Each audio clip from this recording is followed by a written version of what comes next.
Okay, so welcome to the next part of the video lesson. Right now, pag-usapan natin is solution concentration, specifically the molarity. Now, to calculate for molarity, you need the mole of solute divided by liters of solution. Concentration pa din ng solute, but in terms of moles over a liters of solution. Para saan po similarity? Similarity po ay commonly ginagamit sa mga laboratory experiments in solutions. And preparing for standard solutions. We can also use molarity for dilution problems kasi usually yung formula ng dilution is M1 V1 is equals to M2 V2. Okay? Tinitingnan natin yung relation ng concentration ng ating mga solutions to determine gaano kaya karaming solvent would be required to dilute a specific solute, or rather solution. Ganon. It is also used under stoichiometric calculations in reactions. Kasi for a balance equation, parang ganito lang yan. Sa isang solution, you have the solute tsaka solvent. Now, the solute and the solvent represents a reactant. Now, this reactant would represent a molarity of concentration. Okay, molarity of concentration na kapag pinagsama sila, they will have a certain reaction to produce the product. So, ginagamit rin po natin si molarity doon. Okay? Another thing is that it is affected by temperature change. Okay? Nagkakaroon kasi ng thermal expansion yung mga solution natin when heat is added to the solution. Okay? Ganun lang. Now, since we've already identified para saan po si molarity, we can answer some sample problems in relation to molarity. So, determine the molar concentration of a solution that contains 25 grams of hydroxide, potassium hydroxide, in a 250 milliliters of solution. Okay? So, now, let us write the given. According to the given, we have a 25 grams of KOH, that is a base, in a 250 ml of solution. Okay? Ang hinahanap natin is molarity, so we write that as an uppercase M. And to calculate for molarity, you need the mole of solute over liters of solution. Okay, so meron tayong equation. We know what we're looking for, and we've already identified the given. Knowing that the KOH is the solute and the 250 ml is the solvent, we can use them para makuha natin yung mga necessary numbers para makalculate for molarity. Sabi dito, for the equation, we have to find the mole of solute. Remember, when we are to find the moles of a certain substance, you need to get the molar mass. Okay? To convert daw yung 25 grams of KOH, kailangan natin hanapin yung molar mass, or rather gamitin natin yung molar mass ng KOH mismo. Okay? 25 grams of KOH must be converted into moles. And in order for us to do that, kailangan natin hanapin yung molar mass ng KOH. So, molar mass of KOH, we have to calculate this. Knowing for hydrogen, meron po tayong 1 atomic mass multiplied by 1 since isa lang naman yung hydrogen natin. For oxygen, you have 16. Okay, 16 grams. For potassium, you have 39. So, ibig sabihin nun, all you have to do is add them up. 39 plus 16, that would be 55, plus 1 is 56 grams per mole. So, ibig sabihin nun, for every 1 molecule of KOH, there is a 56 grams na bigat. Okay? So, we can use this para to convert the given amount into moles. So, divide the 25 grams of KOH by its molar mass, 56 grams per mole. Cancel ang grams. We now have a mole that is 0.45 mole of KOH. Di ba? Meron tayong mole ngayon. Now, what we only need is the denominator. Remember, the denominator is liters of solution. Since we know na meron tayong solution sa given, which is this one, we only, and by the way, naka-ml naman na siya. So, ibig sabihin, kailangan natin convert na lang to into liters. So, 250 ml of the solution will be divided by a 1000 ml per liter.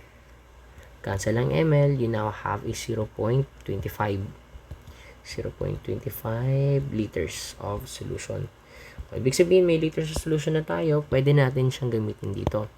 So, divide that 0.25. Baliktad pala. Divide the 0.45 kay 0.25 liters of solvent. So, we now have a molarity of 0.45 divided by 0.25. That would be 1.8 mole per liters of solution. That is a molarity of the concentration ng ating KOH. Okay?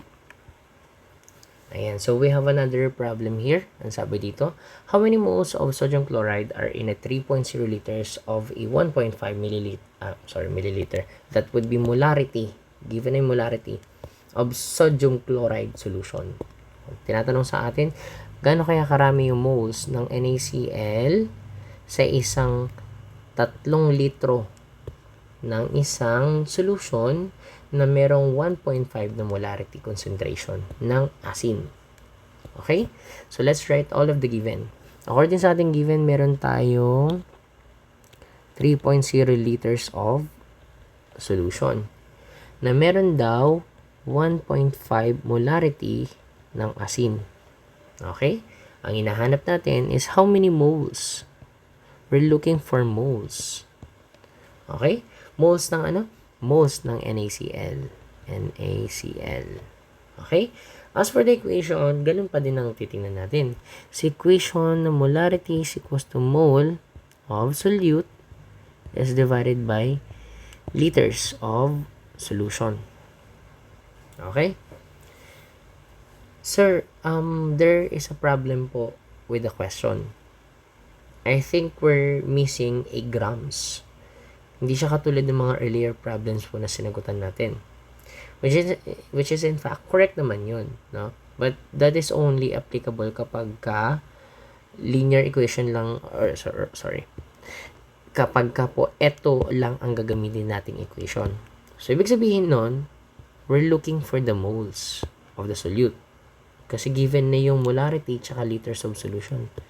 So, kung isusulat natin to, we know na meron kang 1.5 na molarity that is equals to the missing X.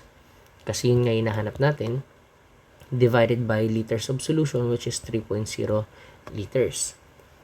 Meron na tayong formula and alam natin na wawala yung moles. Okay? So, therefore, we have to arrange the entire formula.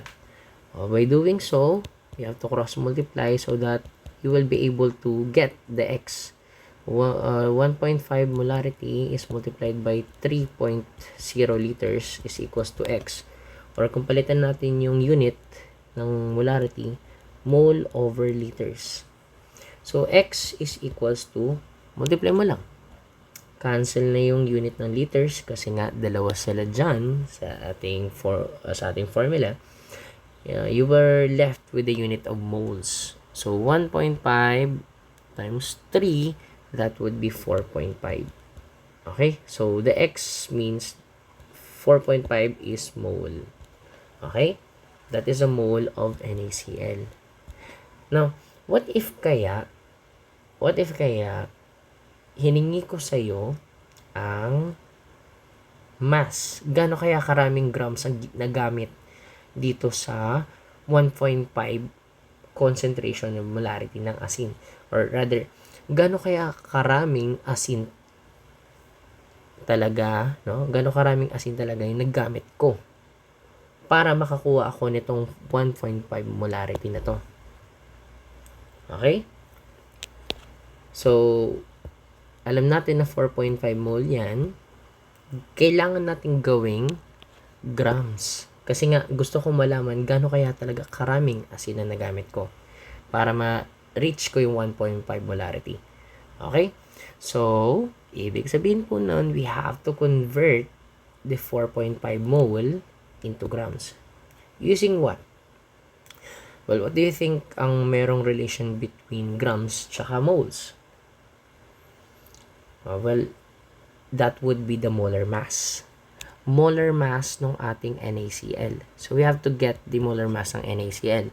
Knowing that the molar mass of a sodium, that would be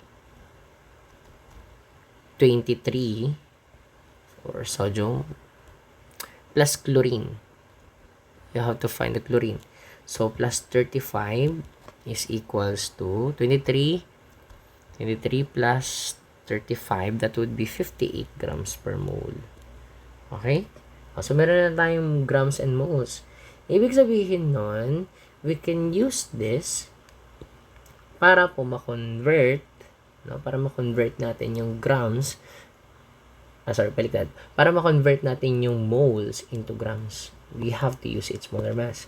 So, 4.5 mole, okay, 4.5 mole of NaCl is now divided by 1 mole multiplied by 58 grams.